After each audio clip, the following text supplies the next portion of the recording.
يعقوب ويوسف وداود وسليمان. فلسطين أرض العروبة والعزة، فلسطين فيها ثالث المسجدين، المسجد الأقصى المبارك.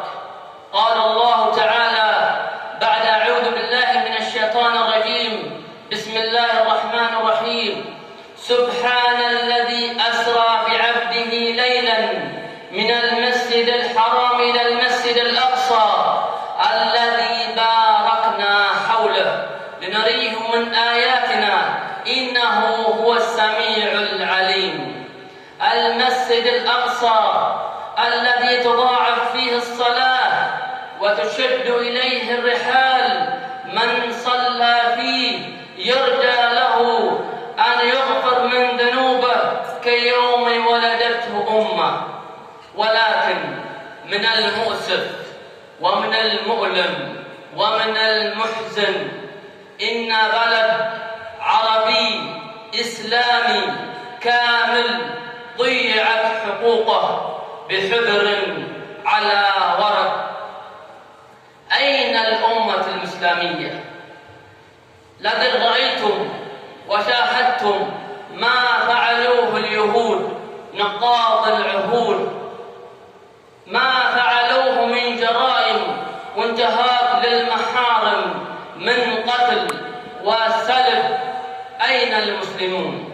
قل قلت ما سمعتم وأستغفر الله العظيم لي ولكم من كل ذنب وخطيئة فاستغفروه إنه هو الغفور الرحيم. الحمد لله على إحسانه، والشكر له على توفيقه وامتنانه، وأشهد أن لا إله إلا الله، وأشهد أن محمدًا عبده ورسوله الداعي إلى رضوانه. أيها المسلمون، إن من محاسن ديننا الإسلامي جاء لنصرة المظلوم، فواجبنا أن ننصر أخواننا الفلسطينيين في غزة بكل ما أوتينا من شجاعة وقوة وسلاح ومال وعتاد وعدد ورجال. فقد جاء في الحديث عن أنس بن مالك رضي الله عنه عن النبي صلى الله عليه وسلم أنه قال: أنصر أخاك ظالما أو مظلوما. فواجب الأمة العربية الإسلامية أن يجمعوا الكلمة ويوحدوا الصفوف لنصرة أخواننا الفلسطينيين. فقد جاء في الحديث عن النعمان بن بشير رضي الله عنه عن النبي صلى الله عليه وسلم إنه قال: مثل المؤمنين في توادهم وتراحمهم وتعاطفهم مثل الجسد الواحد إذا اشتكى منه عضوا تداعى له سائر الجسد بالحمى والسهر. عباد الله، صلوا على الرحمة المهداة والنعمة المسداة محمد ابن عبد الله.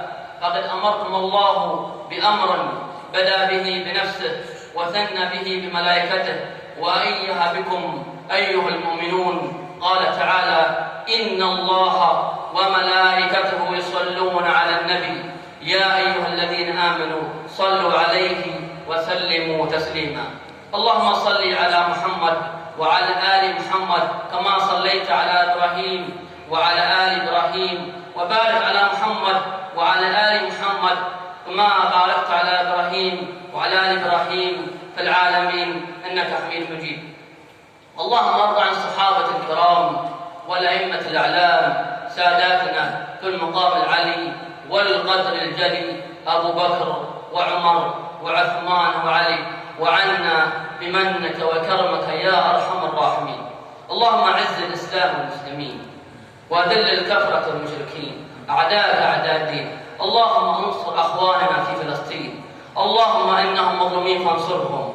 اللهم اجعل لهم من كل ضيق مخرجا ومن كل هم فرجا ومن كل عسر يسرا. اللهم عليك بالصهاينة المعتدين واليهود الحاقدين اللهم شتت شملهم وفرق جمعهم واجعل الدائرة عليهم. اللهم أن اليهود طغوا وبغوا فلا تجعل لهم راية واجعلهم لغيرهم عبرة وآية. اللهم أكفنيهم بما شئت. اللهم اجعلنا في نحورهم ونعوذ بك من شرورهم. عباد الله، إن الله يأمر بالعدل والإحسان وإيتاء ذي القربى وينهى عن الفحشاء